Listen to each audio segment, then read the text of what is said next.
Deep in the heart of the Caribbean lies an island that harbors the secret mansion of none other than Pablo Escobar. Far beyond all the tourists and sandy beaches, this idyllic getaway paradise is completely cut off from the rest of the world, and only around 800 farmers and fishermen currently inhabit it. It was the perfect spot for a perfectly secret chateau, and like its infamous owner, it too has fallen from grace. Today, this massive manor is completely abandoned, left to the elements to decay and fall apart. We've got the story on this pricey palace and its unfortunate fate.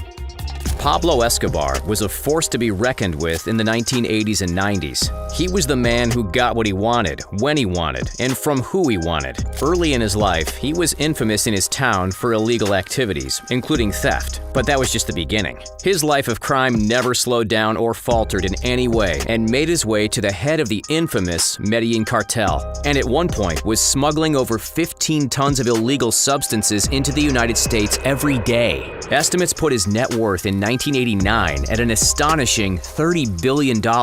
This qualified Mr. Escobar as one of the world's richest men at the time, and he certainly lived like it. He was the owner of 15 private jets, 6 helicopters, and more expensive cars than you could count. In fact, his brother Roberto Escobar has gone on record stating that at one point his brother was spending over $1,000 a month just on the rubber bands that held their money together.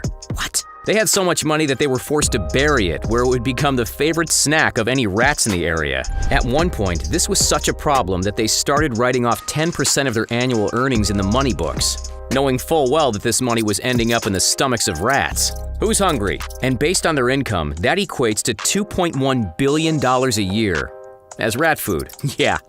Pablo Escobar was rich, really, really rich, and we haven't even gotten started on his luxury homes. While Escobar was well known for having properties in Miami, which recently sold for just over $10 million, he was also the proud owner of Hacienda Nápoles, a 7.7 square mile estate built in Puerto Triunfo, a little town just 93 miles east of Medellin, Colombia. This estate is arguably his most famous chateau, as it's gone through quite the renovations over the years. In its prime, it had its very own zoo, complete with giraffes, rhinoceros, elephants, and even a dinosaur exhibit that housed real dinosaur fossils. Today, tourists can visit and explore his estate in style, as it was transformed into a family-friendly theme park. When valued in 2006, it came to $5.5 billion.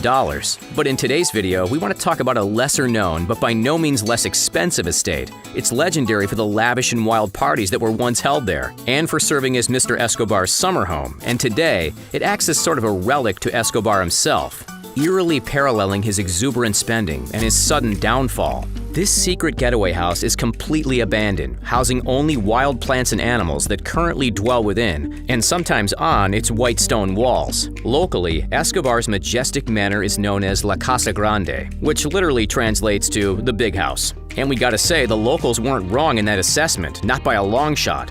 La Casa Grande is found deep within the forests of the Caribbean, on a seemingly innocuous island known as La Isla Grande. This island paradise is only a few kilometers long, and the only way you're getting here is by special boat from Cartagena. But good luck getting someone to drive you there. After you arrive on the island, your best bet is to ask around for directions to La Casa Grande. You won't find directions on the internet, and you won't find signs pointing it out. Your only clue will be the trek through the thick forests. And after a few hours hike, you'll find this legendary abode. And once the trees start to clear, you'll come across an old pathway that leads to the spectacular white walls of La Casa Grande, or at least what's left of them. See, La Casa Grande hasn't gotten the same treatment that Escobar's other estate, Hacienda Nápoles, has received. You'll find no theme park here, no family-friendly zoo, and you likely won't see anyone in sight.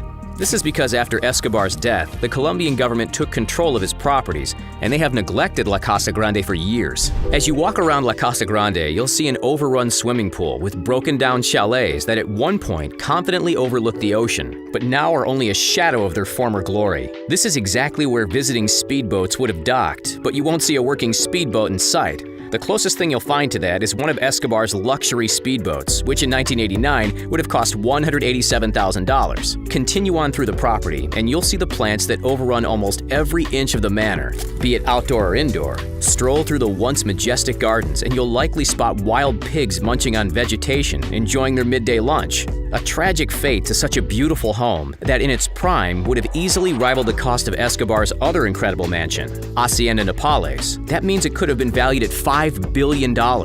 In a way, it's sort of a shame that such an architectural wonder has been left to ruins. Remember, this was supposed to be a party house, the summer getaway for the leader of the Medellin Cartel, the ideal spot for one of the richest men in the 1990s to relax and spend a little me time. At its height, there were over 300 fully furnished and eloquently designed rooms for guests to come and visit. And party. No expense was spared when it came to Mr. Escobar's guest rooms, and that includes the solid gold shower heads in each of the bathrooms, likely valued at $1,400 a pop. But that's chump change when you're worth $30 billion. Back in the day, getting to La Casa Grande would likely mean you took a luxury speedboat, or maybe you flew in by helicopter. The pad is still there to this day, only it's nowhere near regulations if you think you can just fly over and land there now. Escobar was also known for having countless bodyguards on the site, who were trained to shoot on site if anyone stepped foot on the property that wasn't invited. One of his more ruthless bodyguards was Mr. John Hero Velasquez, also known by his nickname Popeye, but today you'll find no such guards protecting the home. In fact, the island has pretty much kept to itself over the years, and its roughly 800 inhabitants have continued to live their lives out as farmers and fishermen, paying little attention to the behemoth manor that once housed some of the rowdiest parties on the planet. But we say maybe it's better off this way. Escobar was a criminal. No ifs, ands, or buts about it. Yes, he was known for giving away some of his fortune to the poor and needy, earning him the reputation of sort of a modern-day Robin Hood. But good deeds like that don't excuse him from the life of breaking the law. Escobar met his end on December 2nd, 1993. Leaving behind his massive homes and, believe it or not, the majority of his massive fortune as well. Much of it is still buried in the ground to this day. It's reported that millions upon millions of dollars are still out there, just waiting to be found. Pablo Escobar was many things during his tenure as the leader of the Medellin Cartel. Some call him a villain, a drug lord, a smuggler, a ruthless criminal, and yet some also hail him as some sort of a modern-day Robin Hood. Whatever you think of the man, he certainly lived his life to the fullest, and his secret mansion that sits hidden away in the lush forest of La Isla Grande is a testament to that. But like Escobar himself, this mansion fell from grace. These days, if you're brave enough and don't mind a little island adventure hiking, you can visit it yourself. It won't be easy, and it'll certainly be nowhere near its splendor of the days of old. But you'll be standing right where Escobar himself used to party and relax. If you go, be sure to imagine what it would be like to be one of the richest. If you enjoyed today's video, give it a like. It helps us out here so much, and it allows us to continue to make all the content you crave involving the wealthy and well-off. And if you haven't already, subscribe to our channel as we near 14.7 million subscribers. We'll see you next time, right here on The Richest.